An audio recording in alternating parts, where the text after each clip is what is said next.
కాంగ్రెస్ ప్రభుత్వము ఏ విధంగా అయితే ఆ గ్యారెంటీలతోటి వచ్చిందో, ఆ గ్యారెంటీలను ఏ విధంగా అయితే నమ్మి ప్రజలకు చేసినరో, ఆ గ్యారెంటీలను ఎలా అమలు చేయబోతున్నారు అనేది ప్రజలకు వివరించాలి. ఎందుకంటే మనకి ఇప్పటివరకు తెలిసిందేంది, మన స్టేట్ ఓన్ రెవెన్యూ, మన మన మన రాష్ట్రానికి వచ్చే ఆదాయం, మనకు వచ్చే ఆదాయం ఎంత, వీళ్ళు చేసిన హామీలు ఎంత, వీళ్ళు చేసిన హామీలకు ఎంత ఖర్చు కాబోతుంది, ఆ డబ్బులు ఎక్కడికి వెళ్ళి తెస్తారు.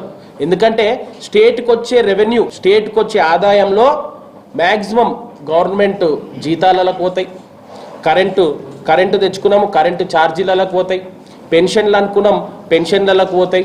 తర్వాత ఈ యొక్క 6 గ్యారెంటీలు ఏ విధంగా అమలు చేస్తారో అనేది ప్రజలకు క్లారిటీ ఇవ్వాల్సిన అవసరం ఎంతకైనా ఉంది. చేస్తాం అని చెప్పి నిన్ననే మనం చూస్తూనే ఉన్నాం.